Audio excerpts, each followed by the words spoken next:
All right, everybody, welcome to another edition of Event Icons. I'm Brant, she's Lindsay, and we are being joined today by two folks who are going to be telling us all about how to keep it weird and make it awesome. We're going to be letting our freak flag fly on this particular episode where we talk about getting out there and trying new things when it comes to our events and in life in general. So let's roll that intro.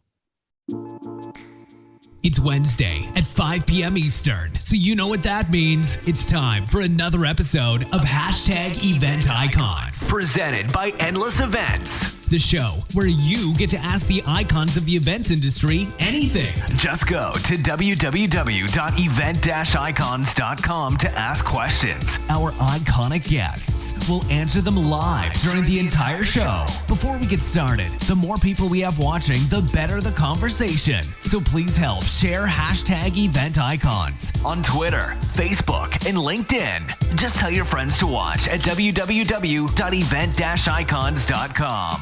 Now, without any further delay, this is #Event Icons. Hey, we're glad you've joined us here on Wednesday. We know you're giving up time, but we're grateful because today's show has got two heavyweights inside the world of events and hospitality. And I just know that I love to hang out and hear them talk about both their experiences and their crazy and wacky ideas, which are always a pleasure. Joining us is Kiki L'Italian. She's bridging the gap between the virtual and real world. She's driven by bringing people together, speaking to audiences about developing community and trust so that people can unite to make our world a better place. She serves as the community leader for Association Chat, and she was just sharing that this year is the 10-year anniversary, which is amazing and crazy, which is an online community and podcast for special events, products, and services for the association industry. We're so glad you're here today, Kiki. Me too. Thank you. And then we also have Glen Fair, who's known as the voice of meetings and events. He is a professional conference moderator and master of ceremonies. He has more than 2 decades of experience facilitating corporate and association conferences with clients spanning interest from technology to healthcare to financial services and then entertainment, he was just sharing. When not involved in meeting and conferences, he uses his skills as a corporate communicator and voiceover talent for television and radio. And he's also seen regularly on PBS, donating his time to Fins Attached, a shark conservation and marine research organization. Welcome, Glen. Glad to be back on the show. Yeah. Yay. All right. Well, we're so pumped you're here. We like to always start it off with something kind of fun just to learn a little bit about it for those who may not be as familiar with you. So Glen, let's start with you. What got you into the events industry? And if you weren't in events and hospitality, what would you be doing? Oh, goodness. That's an interesting one because, see, I started in 1985 as a master of ceremonies, and I was working at a small amusement park in Lake Arrowhead called Santa's Village, Lake Arrowhead, California. So it's up by Big Bear, if you want to put it on a map, basically the mountains of Southern California. And so what I would do is I was hired to make all the announcements in the park and run the puppet shop and puppet theater. So I would be the guy that'd say, "Hello, everyone. In 5 minutes in the back of the park, the Rainbow Man's performing on the main stage." And I just, don't be late. Make your way up the hill, past the twirling Christmas tree, and right next to Mrs. Claus's famous spice kitchen. I can't believe I remember that after how many years. So That's incredible. I would run on stage really, really quick, and I'd hop up there, and I'm like, put your hands together for the Rainbow Man. And I'd hop off stage, and this guy would come up on stage looking like Bob Ross with a rainbow wig, and he'd sing children's songs. And then I would go back and I would make announcements. We'd do probably 5 or 6 puppet shows throughout the day. And yeah, I was the guy that would come out. We had a puppet theater that would hold about 100 people.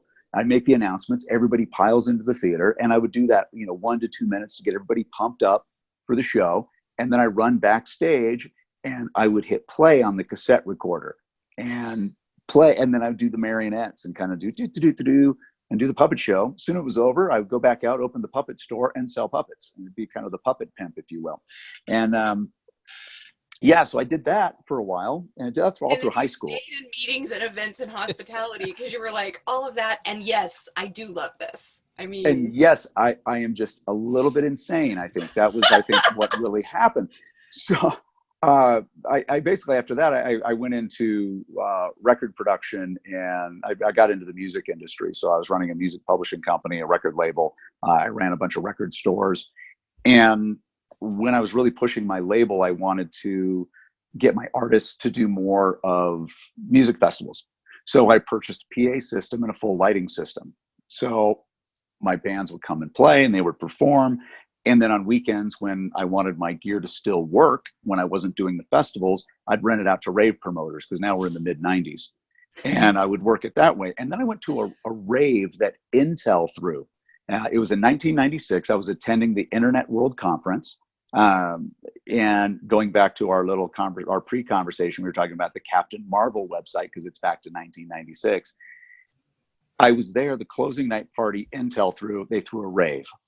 And I went, corporate raves. And so I shifted my focus and went from renting everything out to the promoters and went, let's bring in some DJs, let's bring in different entertainment, and let's produce shows for corporate entities. And so we started focusing on the corporate and association world in 97, and really kind of kept doing that, producing tons of shows. We started moving out here. We moved to Colorado in 2001 and kept producing corporate shows for the Rocky Mountain region. And it just kept going and going and going. And pretty soon I was like, lugging gear sucks, and setting it up and running crews of people. Yes. I know Brant understands. Brant's like, amen. Brant's like, wow, I don't have to carry a speaker. I can actually just spec it and say, you go move this over here, and hire somebody else, hire another production company. So, we sold off the gear, sold off all the assets for the company. And I loved the production part of it. I liked producing it and designing these events and all the different meetings that we were doing. So I really got into that. Well, at the same time, when we would produce these shows, I would host them. I figured, hey, I did it back in high school. Let's just keep going. No one else is hosting it. So we created Academy Award style events for galas, for these Christmas events, or holiday events is now what they are. It's no longer the Christmas party. I think it hasn't been a Christmas party in about 15 years, but back when I started it, it was the Christmas party is what they did. But so we would do that for a while, and I would just host it and kept going. And I would say probably around 2000, 2001, I started to get really interested in content. And so I really started looking as a conference moderator, how do I bridge the gap between what was being said at the conference and how can attendees take in that information and make it actionable? And so I started to realize there was something that was missing. It was easy for people to get up and introduce folks, but to really tie that content together and kind of do that red thread throughout that entire conference, that wasn't happening. So I really kind of stepped into that and said, how can I really get interested and curious in content? And that's really how I started. And that's why I'm here today. So if you weren't doing this, what would you be doing? Oh, I don't know. Let's see. Ski bum, maybe. It's just, I don't know. I would probably be a gardener, or I'd probably be a bad gardener, but I think I'd still be a gardener or something outside, something that's relaxing and chill and not so stressful, I guess would be the way. But I guess in some sick way, I thrive on the stress. So you're in the right place, I think. And for anybody that wants to go back, you can check out Glen's earlier episode 72, talking about meeting design. And then we also did another episode on Event Icons about panels and moderation and the importance of having a good moderator and being able to not just be the MC crazy guy up there, but also actually facilitating and paying attention to doing all that kind of stuff with Hans Ettman and Elling Hamso on episode 93. So be sure and check those out. Kiki, I think you're up. All right. When I approached events for the first time, it was really more from a marketing perspective. And so right out of college, I had a job in marketing, and we kind of did everything. It was for a health system, a series of hospitals that was located in Joplin, Missouri. And we had the responsibility of putting together this large fundraiser. And I'll never forget my first event that I was responsible for was to come up with all of these different themed rooms. And so here I am, and I've really, my whole focus has always been on like journalism and writing and then marketing and the copy and stuff. And now I'm like, oh, okay, how do I make each of these different rooms, these different themes that are powerful? And so I found a room, and it had, I got one of the local pianists to come in, and it was all very Asian influenced and had sushi and all of this stuff. And then the next room, and it was sort of the Zen Room is what we called it. And then we had this other room, and it had performers. And I was right out of college. So I was sourcing all my friends and people that I knew, like professors from the college. I'm like, okay, I'm going to pull people in from wherever. And so that's where kind of the combination between where I got to get my hands dirty, so to speak, in actually crafting some experiences along with describing what those experiences would be like. So that was kind of the marriage between marketing and events for me. And over the years, what ended up happening is I went to associations and started working with chapters. And whenever I'd have these chapter meetings, my goal was, how do we make a cohesive group in as little time as possible over the next 2-3 days, for a conference? How do we bring these chapter leaders together? And so community became a really big focus for me. And so that's kind of my story. I mean, ever since then, it's been kind of a combination of the marketing and the community pieces. And that's what I focus on today. And if that hadn't happened, oh, stripper! I would have been a stripper for sure. Burlesque dancer. I have the name for it, Kiki L'Italienne. I sound like I should be a burlesque dancer, so I just feel like I could lean into that a little bit and, like, literally lean into it. And the webcam's actually mounted on a pole. You can't see that. Yeah, you can't. It's yes. So I'm practicing. As I get older, it becomes more complicated. But you know what? There's, I guess, a strip joint for everyone. So I was going to say there's ointments for that, but that's not. Keeping it weird. I'm on theme. Keeping it weird. Yeah. So keeping it weird is actually something people shy away from. I mean, ointments aside. Yeah. I know. Awkwardly. So why do you think that is? Because, I mean, whether you're an association, I love the fact that Intel was throwing raves back in the 90s. I forgot they used to do that at the early tech shows.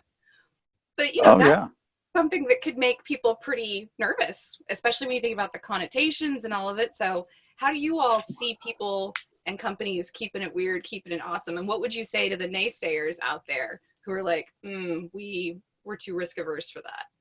It's easy. This event is not for you. I think that's really it. And this is, you bring up a good point, because what we're finding is there's such a proliferation of new events and conferences that are out there. You're starting to see things that aren't for you. You're starting to see that. It's like, oh, you want to go to this conference? Well, you have to apply. And if you're not the right fit for the conference, you don't go. I mean, there's a lot of them are out there. One of the great conferences that are out there right now is Summit Series. And it's a very high level conference. They have a philanthropy aspect of it, big CSR component to it. They have music. So they've got high-end musicians that come in that spend time with you. There's a culinary aspect. So you're cooking with some of the world's greatest chefs. The content people that are sharing information. You've got like the CEO of Uber that's there. And these people are just hanging out and being together. They'll speak for a little bit. Somebody else will get up. It's kind of like the early days of the TED conference, but you have to apply to go. You can't just pay your money and show up. So I think we're finding things that you've got these little tiny pockets and they're starting to grow. I don't think it's as much of, here we've got our major conferences that we think about. You think about the PCMAs and the ASAE and MPI and IMAX. Here's what we expect. And we expect a certain amount of wow factor. And, we sometimes get it and we sometimes don't. Yeah. But having something that's specialized for you, it's a little bit different. And I think that's where we're going to start seeing a proliferation of smaller conferences, smaller events that are catered to specific types of people that want to go to them. I mean, let's face it. How many folks go to the furry conventions? And they're I can tell you they're huge. But So yeah, I take over the that's absolutely Convention true. Center. They have like a 30-year contract with them. Those are absolutely fascinating conferences. Yeah, I mean, I'm thinking about like the Daybreaker events, and Yeah. I think because people also going back to the community thing, I think because people we are slowly losing the built-in communities that we have, where it's like, no matter how you feel about religion, organized religion, it used to be that more people would go to some kind of organized religion, like once a week, you would go to, your synagogue, your church, whatever. That's not happening. It used to be that there were, neighborhood engagements, neighborhood events that would happen and bring neighbors together.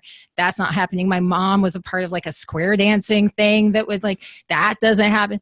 And then, I was just having groceries delivered the other day from Instacart, and I realized just my weekly shopping trip doesn't even happen anymore. I mean, the reason that millennials are getting married in gyms is it's the only place you have to build community. So when you have these events, yeah, you need to keep it weird, and you need to keep it as something that where the right kind of people feel like they belong.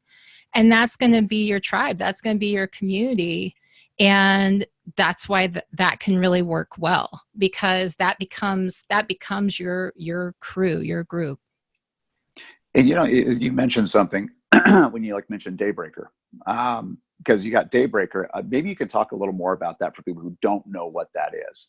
Yeah, thank you. Yeah, I got caught up in my big stump speech, Glenn. It's Daybreaker is amazing because you have to have a very specific type of person who would want to do this. So Daybreaker, for those people who don't know what it is, started in New York, has spread across the world really, really quickly in every major city. And let me just describe it for you. It's a choice of whether you want to get up at 6 a.m. or 7 a.m. 6 a.m. you get to do yoga for an hour and then basically do a rave type dance thing with no drugs, no alcohol on a weekday, first thing in the morning, with a wild group of people dressed in everything you can imagine. There's usually a theme. And yeah, you can go early for yoga, or you can show up at 7 and dance for 2 hours straight with live DJs. They have acro yoga, acrobatic people. They have all of these different types of events. And instead of going up to a bar or feeling you need to have some kind of stimulant, they have chia bars, and they have green juice and stuff in the back.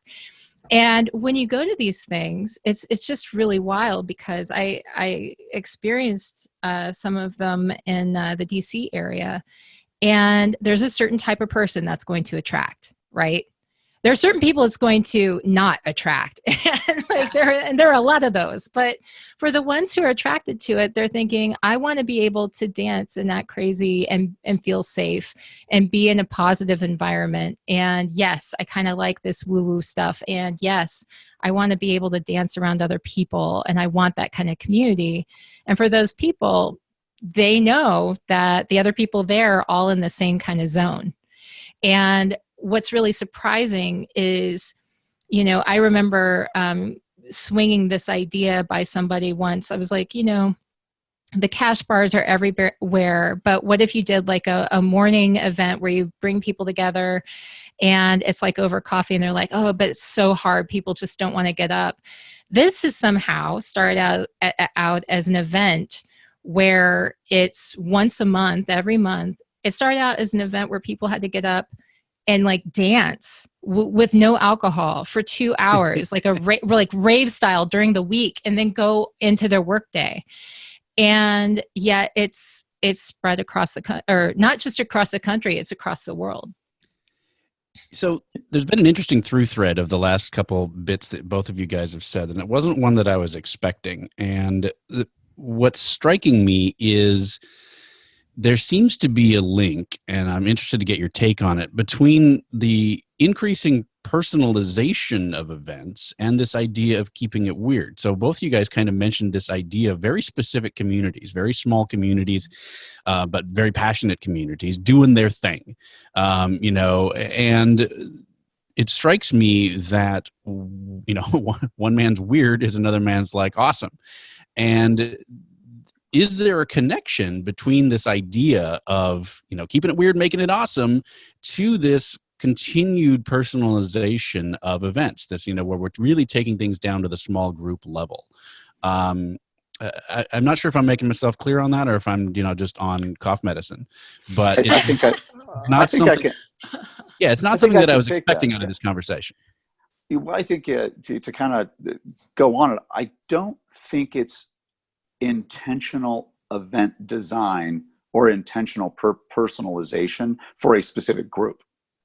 What I see on my end is that people are coming together saying, I want to do an event that I want to attend. I want to do an event that lights me up, that I'm excited about, that I can go share. So they put it on and invite a bunch of people. And automatically what happens is you'll start attracting more of those people that are your tribe. So it's less about, I mean, I'll give an example. If you had one of the big associations, big meeting planning or conference planning association trying to do it, if you had PCMA or MPI going, we're going to do this, I think it'd fall flat on its face.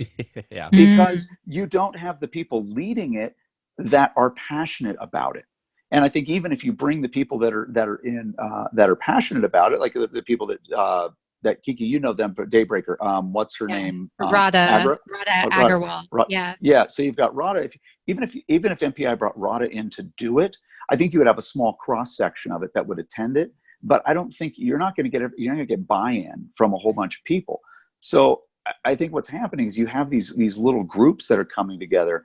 Another one is Creativemornings. And Creativemornings, Creative Global is one that's all over the world. They pick a theme each month, and people get together and they can go to these. They've got them in New York, they've got them in Denver, Los Angeles, Philly. I mean, all over the place. You just go to Creativemornings, type it in Google, you'll see it. And it's put on by typically locally here, it's the Ad Club, which is part of the Advertising Federation. You have MailChimp, WordPress. I mean, those are some of the sponsors for it. So it becomes free for people to attend, and they typically have a speaker or a couple speakers come in and talk about it. I think next month's is Symmetry is what they're talking about. And so it's a free event for people to get. And you've got the creative community. Now, when I talk about creative, I'm usually talking more about the advertising community, that you've got video producers, content producers that are on that end. You have your graphic artists, you have all those folks. So you might get a bunch of people from AIGA, if you're going to bring in the association world into it, that'll all show up. So you got board members from there that are trying to recruit, and it's a small group. Another offshoot that we have that I can talk about personally is we've got here in Colorado, I'm on the board of the Colorado Film and Video Association. And there's a lot of members that we have that used to be members that have left that say, well, I'm going to FIND. There's a group called FIND, which is the Film Industry Networking of Denver. And it's a free meetup. And it's a meetup group. It's not an industry trade association. It is a meetup group. But because CFVA in the past wasn't meeting their needs, they decided to go, well, let's go here, because what our needs are meeting people. And what we're getting in the organization is a bunch of clicks. And so they created something new.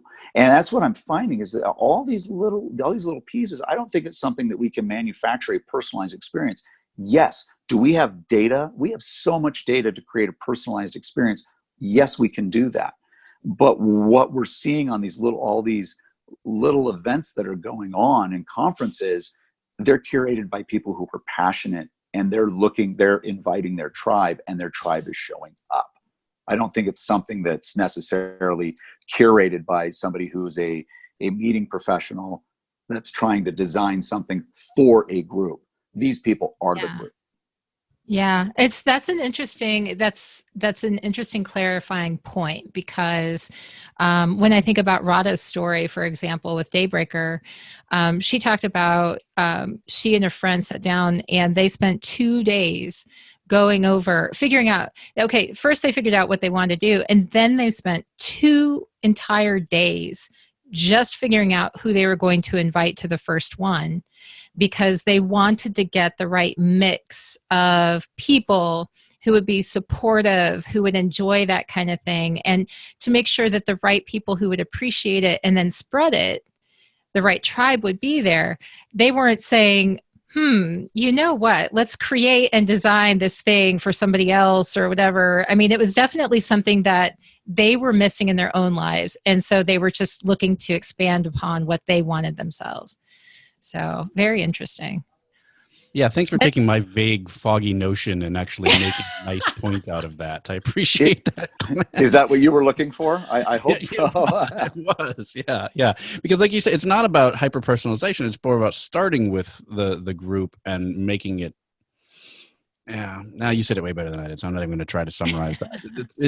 It is an interesting mix, and it throws a wrench into some of the things that we were going to kind of talk to you guys about, as far as associations, making things weird, making things awesome, because that kind of goes against what you just said, that we're not going to make it happen, which I totally agree with your analysis, that if you just try and, hey, we're going to do that at our show, it's most likely going to flop because it didn't come naturally out of the attendees and what they wanted. Well, I've actually... Oh, go ahead. Oh, go ahead. You first, Kiki, because I have an idea on this. I was having some experiences lately, so you go first. Okay. So I'll go and then you can go. All right. So I was thinking about a good friend of mine who designs these sort of unifying experiences for people. And she has these, her entire thing, these public artworks that she does are, the idea is that when people participate in them, they require participation from people, that as they participate in them, it helps to unify the group. It helps them to feel vulnerable, but then they also feel like they're sharing. And it's really helping to build that sense of community quickly.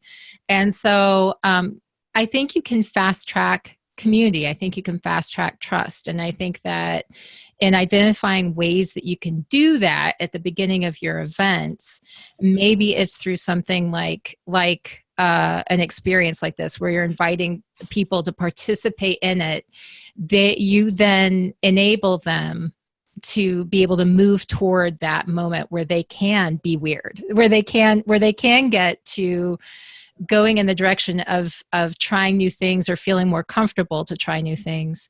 So that's what I had to say about that. Glenn, over to you. Well, here's a big aspect. A really huge aspect of events is music. And I've started to see more of a shift. Yeah, thank goodness, because I know when I first started doing events, the meeting planner comes up and goes, "Do not play anything offensive." Got it. You're not going to play anything offensive. But however, I'm thinking, we should play some, we should play a little bit of punk, or we should play, let's go back and play some Sex Pistols, or let's play some of the Damned, or let's go to do some post-punk and play Joy Division, or even going into, to more mainstream like Depeche Mode and New Order. Yeah. I remember, and this was only maybe 15 years ago, they're like, well, we need some more, just keep it very, very, very classy. And I was like, well, explain, what does classy mean to you? Really, and they're subjective. like, well, yeah, and you need to know this. And they're like, well, we do have an older audience. And I said, okay, so what's the demographic? I said, what is the older audience? I said, well, we're looking between 45 and 60, and, shoot me in the head now. But I just said, I'm like, okay. And I said, so what does that look like? And they go, well, like Frank Sinatra, big band and all of that. I'm thinking, we're talking about people from 80, the demographic is not 80 to 100. I'm like, those people aren't going to be here. I'm like, I'm thinking the demographic you're talking about is like maybe my parents, and they're classic rock. So that's like Led Zeppelin, Rolling the Eagle. Stones. Yeah, the Stones and all of that, Strawberry Alarm Clock, you can get really the psychedelic rock and all that. So I'm like, all right. I mean, it's like playing with that. Well, of course, it was like, no, you need big band and easy listening, and it's like, whatever, and you play it and you go to sleep. And there's no energy in the room and everyone's angry later, but you're like, listen, friend, it could have been. Fly me to Which is, now here's the thing, if it's themed like that, it's perfect. Yeah.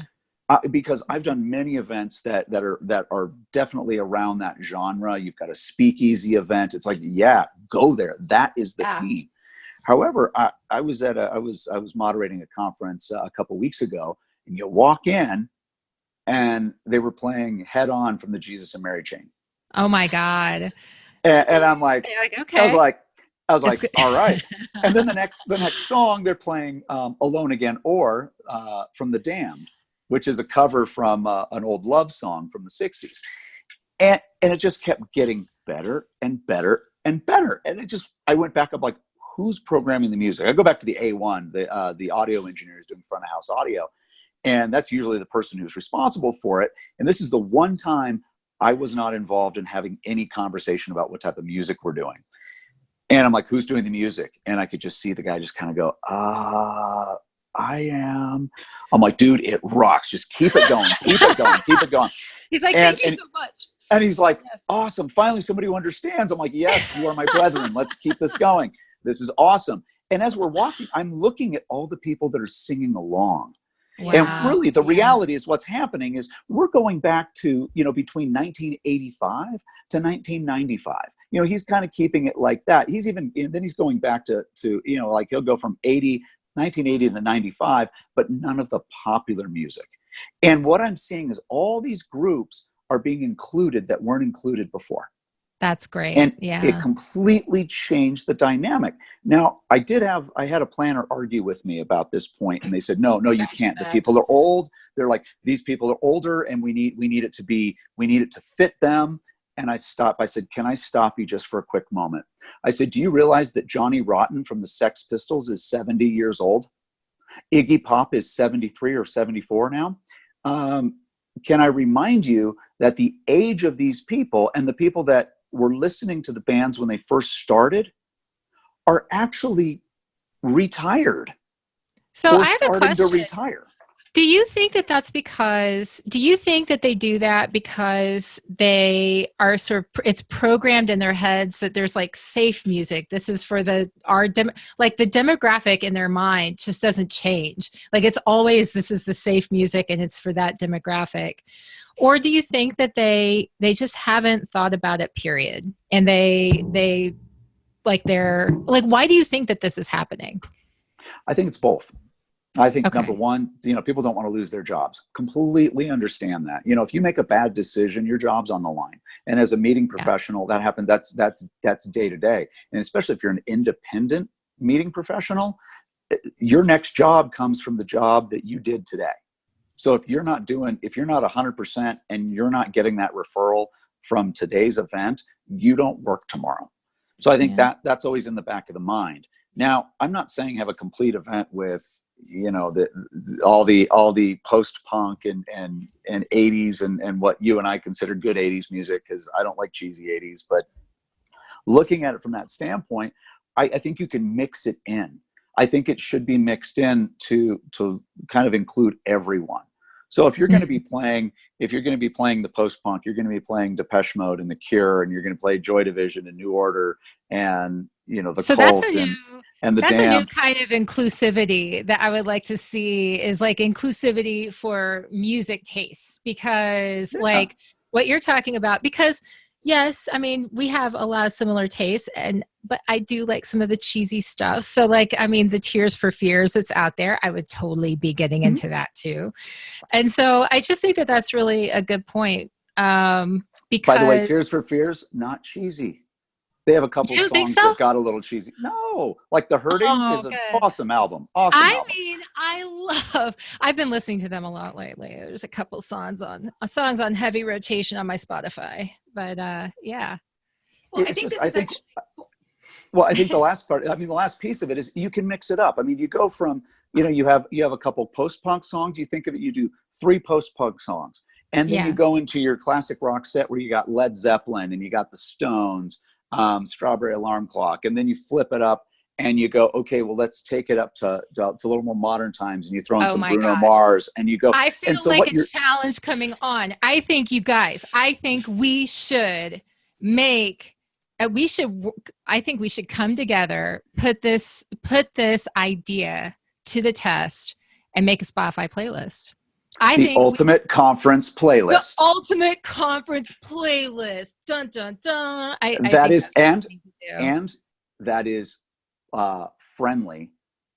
So there's no Yes. explicit So we're not gonna lyrics. There's nothing. yeah. They don't have to worry about content. They don't have to worry Right. about someone saying, well, that's not appropriate. And it's like, well, you know, and this would be for a general audience. Let's not say if we're going specific. I mean, obviously specific Yeah. conferences, definitely. If you have a religious conference, isn't necessarily going to be utilizing a lot of secular music. Mm-hmm. But I think the ultimate conference playlist, I think. Can we do that, you guys? Can we make that happen? The ultimate conference playlist. So many things here, but 3 thoughts. 1, Song Division is coming to IMEX Americas. We need to have you two and Oh my Andy God. and everybody need to sit down and like right there. And then everybody who's watching online, who's going to be listening to this on demand, what should be on the ultimate conference playlist? This is that great opportunity. Hashtag event icons, write in, let us know. This is experiential too. We should do a karaoke version of this. There's make this happen in Vegas. So that's 1. 2, our audience at home, participate in this, please, because that leads me to my third and final thought is one of the things we didn't do at the very beginning of this is what does weird mean to you? How would you define it? Because, you know, it's like my coping word when I can't process something through because it is so different than the picture I had of what I thought, even though that person is telling me or that event is representing itself. I'm like, that's weird. Because I can't do it, but it's also kind of a non-inclusive term because it does say, well, what you think is mainstream or that meeting planner thinks is appropriate or your leadership believes should be this way. It says, nope, that is not acceptable to us. It fits outside the parameters, right? So what do you think is weird? And is it a good or not good word or a different definition? This is a really great, it's a good question for me because I have this passion for, I've been wanting to write this book called Why Weird is Better for a really long time. And I get pushback because people have an issue with the word weird. They're like, you're never going to get booked to speak about it. Nobody ever wants to, like, is ever going to want to do anything with it because they're scared of the word weird, because weird is like, stay away from that van and don't accept candy from strangers. Like, that's weird, right? But I keep this thing that says stay weird. I don't know if it's showing up backwards or not on the, but I keep this thing in front of me all the time. And for me, I view weird as something that is like, if you get too comfortable, you're not growing. If you get too comfortable and you're not exploring and you're not trying new things that make you feel just a little bit, this is on the edge of what I know, then I feel like you're losing out on life. And so I think that for me, the concept of weird is that there should always be something new and different that you're exploring. Give people the opportunity to learn and grow and explore. And that's, and if it's something that makes them say, wow, I like, even if it's food or music or just something different, something that is remarkable, that their minds are going to stick around and that they're going to latch onto it and they're going to say, I'll remember this forever. Right. And it takes them into that experience. So shared experience. All right. Weird gets you out of your comfort zone. That's exactly. I mean, I would say the van and the candy bar is the creepy rather than weird. But weird is just getting you out of your comfort zone and getting out. And it's been shown time and time again that getting out of your comfort zone is when you start to learn things and experience new things and try new things. You know, it's interesting. Growing up, it was always weird to me. It depends on who's saying weird. If someone else said, "Ooh, that's weird," you may like that. Yeah. That's actually how it usually came out, is like, "Oh, I saw something really weird today. You would love it." And so I always said, if somebody else said it was weird, I would probably be into it. However, if I say it's weird, what that typically means is it's completely disjointed, doesn't work, stupid. If I'm like, oh, that's weird, and it's not a good, doesn't have a good connotation to it. And so it's like, if I say it's weird, I'm like, yeah, that's weird. And that, no, bad, like weird, bad, weird. So you're thinking I shouldn't do Why Weird is Better? No, I would well, totally read that book. And hold on. Different times. That was a different time. I think Why Weird is Better, I think that works, because what happens, I think the people that really associate with something that's weird, Kiki, you and I come from kind of that same vein. We're both from that same social group from high school and growing up and being through all those different scenes. I think we have that background. So I think now, I mean, if you're bringing it to a large audience, then it's something that's different. It's unique. What comes to mind right off the bat when somebody says weird, and if I try to go connotation, what is weird now that's really, really cool? And first thing that comes to mind is Nia Wolf. Now, Nia Wolf, and meow like a cat, wolf like a, if you look up Nia Wolf, you can look at it online. Sorry. I like the sound effects. I mean, Brant, you just stay right there and you just keep doing that.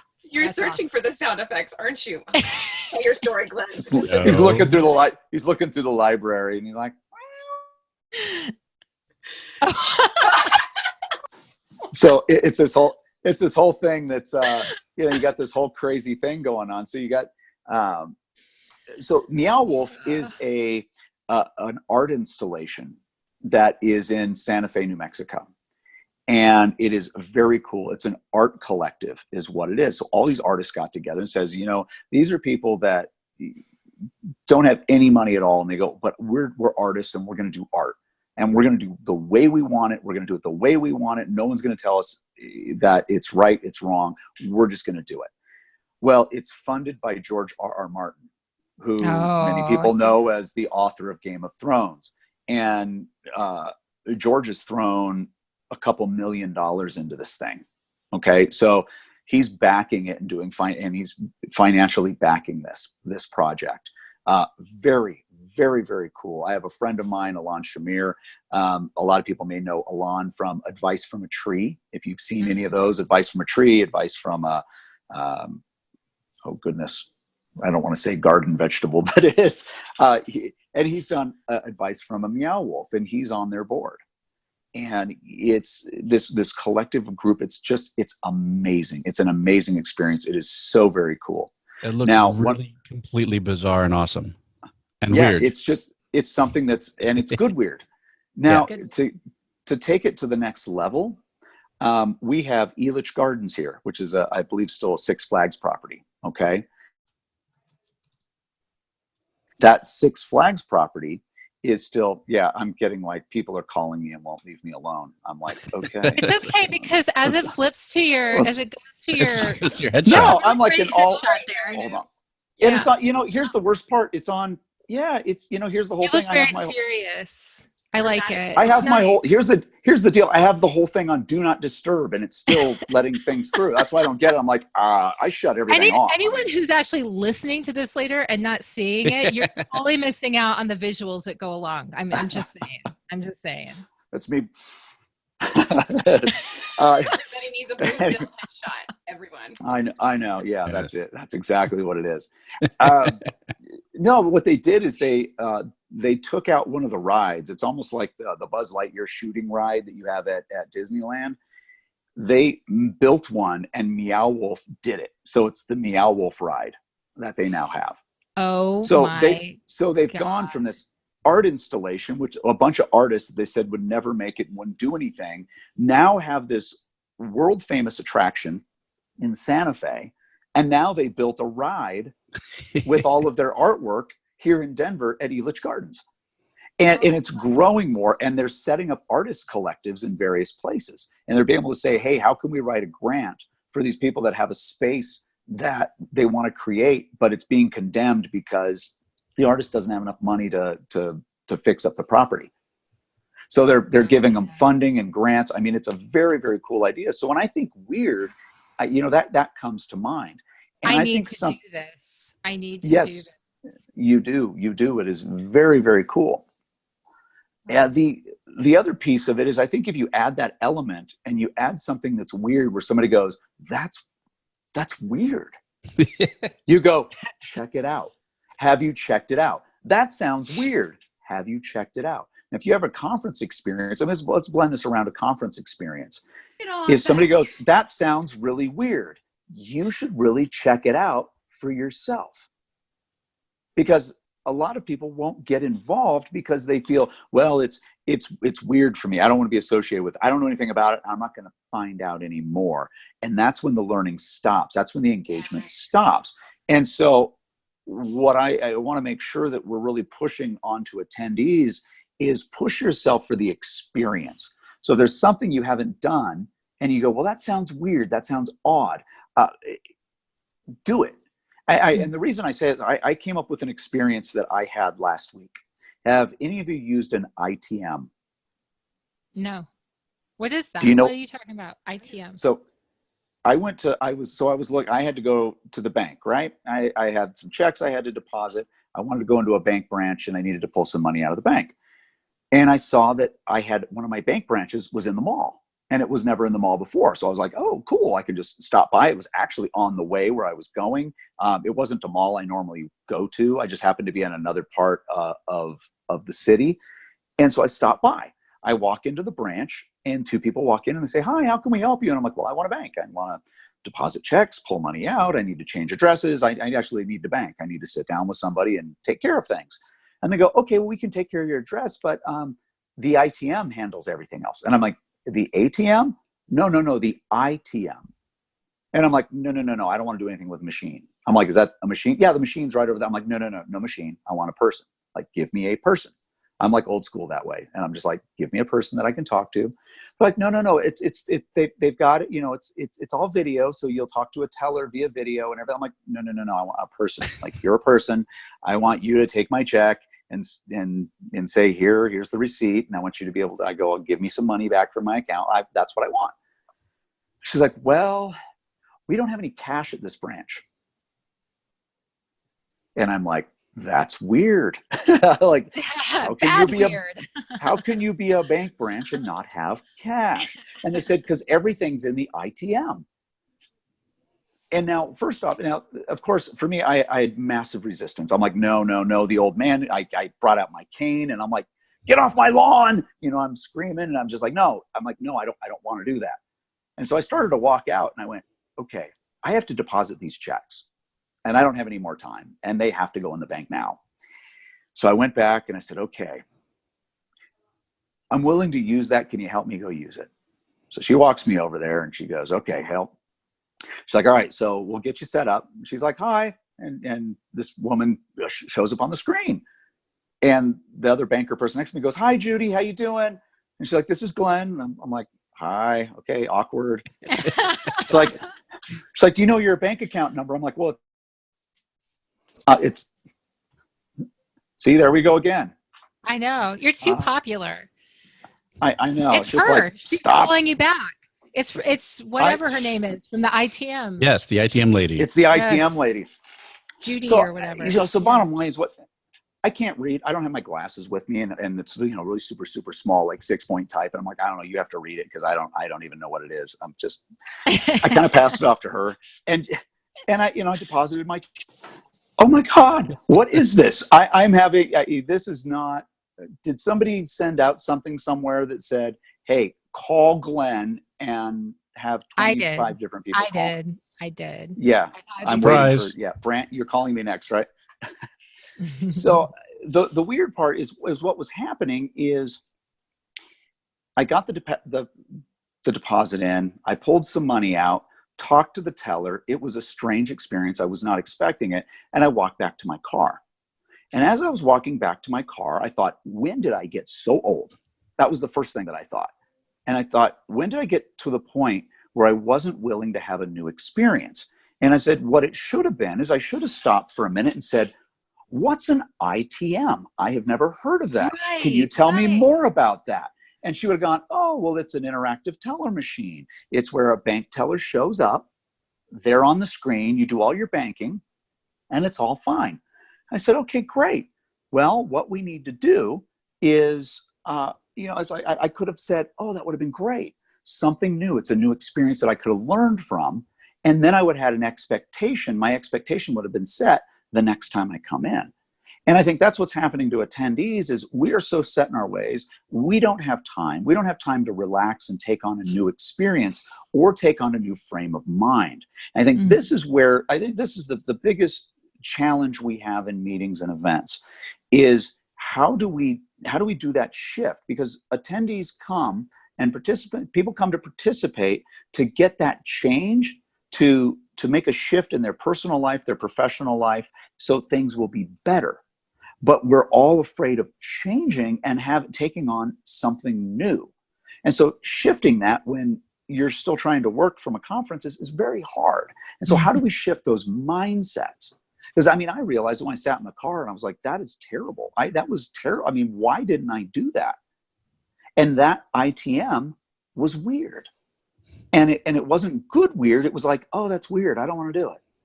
Yeah. Even though at the end I look back on it, I'm like, how cool is that? They could put these machines anywhere and I can bank and I can do more banking than I normally could through an ATM. So it's kind of food for thought is how do we transition that into the meeting space and the event space? Back into kind of our final 2 or 3 questions, because I know that I could sit here and talk with you all about this for the next 6 hours. And I kind of think we should go back as a special feature in November, Brand. We should just make this a thing. But so our last 2 questions are like, if you had to pick one thing, what would be that one thing where you would urge the event profs to think about, like maybe disrupting their attendees a little bit and breaking them out of this comfortable space we're in that doesn't feel passive aggressive? I really liked the point you made about, I didn't think to ask the question of what is an ITM. And is that something where, as meeting professionals, we're not maybe doing a better job of like setting expectations about the experience and making them participants because we're like, they're attendees, we're going to do the thing and they're going to like it? Or is it something else that you would ask? So like, what's your one piece of advice to help them get attendees and participants into that new zone of thinking? Kiki. Oh, I was like, oh, you got to go, Glenn. He's got all the answers. I'll take it first if you want. Please. Okay. So I think Lindsay, you brought up something really, you brought up a point right there. You said attendees and participants. Yeah, it's vital. Okay. So here's the thing. Attendees sit back and go, give it to me. I want it all. Just you are responsible for my experience. If you go for the participant route, the individual is responsible from getting their experience from the event. Yeah. That is the shift. So if you treat the people at your event as attendees, that's what you're getting. It's passive. And they're going to look at you going, well, you didn't do a good enough job. Yeah. Now, I'm urging meeting and event planners to put it on the participants. Say, if you are here to actively participate. Kiki knows back in the event camp days, you participated. Mm-hmm. You showed up not to get information, not to learn how to do things better. You showed up to participate. You had something to contribute. And even it doesn't matter. Brant, the same thing. Brant knows exactly what I'm talking about. Like, you contributed to the content, to the overall conference, and your contribution makes the event better. So I think what we're doing is, and we've been talking about this forever, Jeff Hurt and Velvet Chainsaw. I mean, Dave Lutz and Sarah Michelle, they've all been talking about this for years, is the onus really needs to be put on the participants. Mm-hmm. It's like, if you want more out of this, that's what you need. It's participant driven. If you're an attendee, passive, participant is active. And I really think we need to start really ramping that up again. I mean, I am fascinated by the idea of, more than just getting, like when people show up to some of the pricier, fancier conferences and stuff where you have your welcome package or whatever that you get from the front desk as you check in, or in your room when you come, check into that. How do we get them into the mind space of being more curious and being in that area where they are prepped and primed to participate, and maybe already it switching into a different sort of mode? And I feel like so many of us are just go, go, go, go, go. So many of our participants for these things are go, go, go, go, go. They're trying to cram every single, like, I can get this work done in between this session and that session, and during lunch, instead of sitting with people, I'm going to go take this phone call.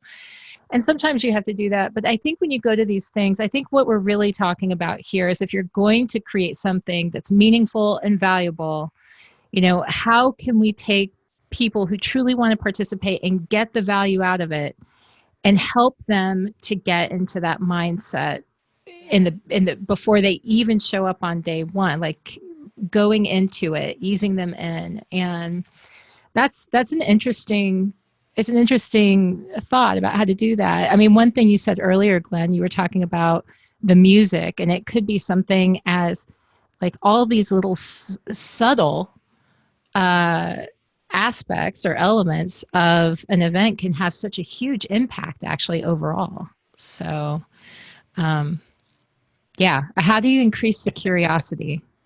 I think that one thing that you're, mentioning, how do we increase it? This is where I'm seeing a proliferation of these higher end events that you have to apply to. And the reason you have to apply is you apply. So if you're a fit for it, they'll reach out to you. And it's like, here's the expectation. Your expectation is to participate. It's not passive. You are an active participant in the conference. And I think that's what we're starting to see more of. And these are smaller pockets, but that's what's happening. I love that. I really like that idea, because, it's no more of the paycheck. I'm just going to show it, like, here, take my money, and I'm just going to sort of ride this through, and sort of, entertain me, dancing monkey. It's actually like, I'm applying, and maybe I get in, maybe I don't. Maybe you take my money, maybe you don't. And you actually have to put a little work into it. And we all know that the more you invest into something, the more you value it. So from the very beginning, that's somebody who's they've got a little skin in the game, so to speak. Just like a burlesque dancer. See, full circle. Exactly. Wrapping it up, putting a bow. Oh. Have any new or cool resources that you've been looking to, reading, listening, can't stay away from because you have to have it because it belongs on your phone to keep you sane while you travel? What is new? I've got a new book. All day. You have a new book. Okay. Hold on. Well, no, not me personally. Oh, Glenn's new book. This is Andrea Dreissen's book. She was an event camp alumni, and it is the event planning for kick-ass gatherings that inspire people. This is what I'm currently reading right now. Nice. So there you go. That's the current thing that I have, and a little plug for Andrea there. Nice. I think that, I'm always reading. I have tons and tons of books around me all the time. So I feel like I don't know that there's any one particular one that I can point out, but I will say that there's a practice that I've taken on that I think is really helpful. And it's kind of boring. It's not weird at all, but this is what's sort of helping me to get more out of the reading that I do. And that is that I'm taking the time each morning to write down and process what I learned the day before and what it is that some of the questions that I have. And I'm forcing myself to come up, Glenn, you'll love this. I'm forcing myself to come up with questions I want to answer for the day. And it could be personal. It could be like, this is something that's on my mind and I'm trying to figure out what the answer is.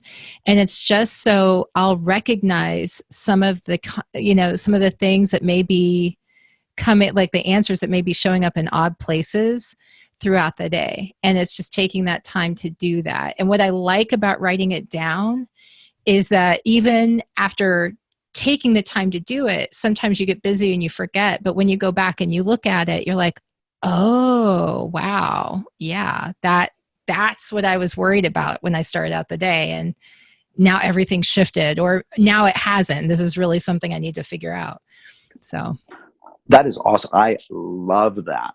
That is so cool. See, this is the price of admission. Yeah. Guys, I hate the bearer of bad news, but we have bumped up against the edge of the hour, and it is time to start winding down.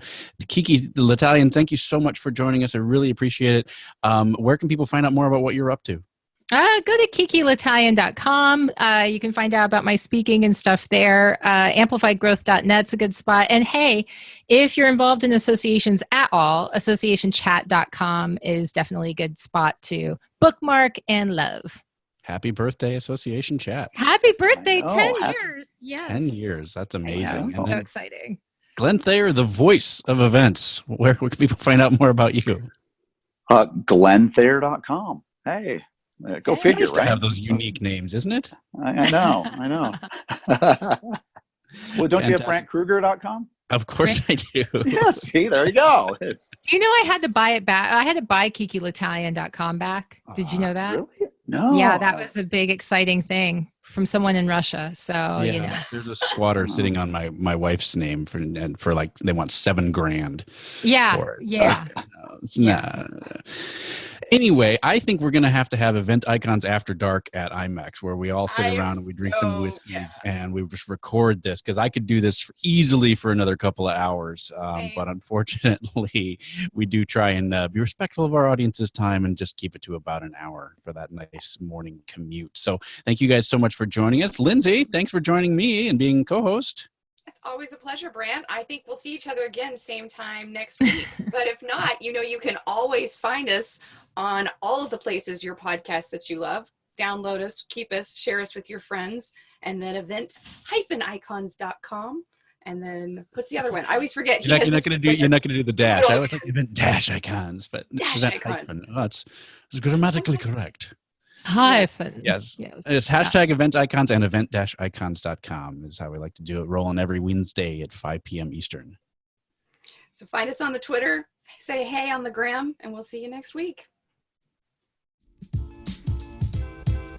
Thank you for joining us for another amazing episode of Event Icons. To catch all the bonus content, resources mentioned, and an invite to our Facebook and LinkedIn groups, head to www.event-icons.com. Also, let us know what you thought about this week's episode. Share your biggest takeaway. Just tag your post with Event Icons. We'd love to hear from you. Thank you again for joining us. We'll see you next Wednesday at 5 p.m. Eastern, right here on Event Icons.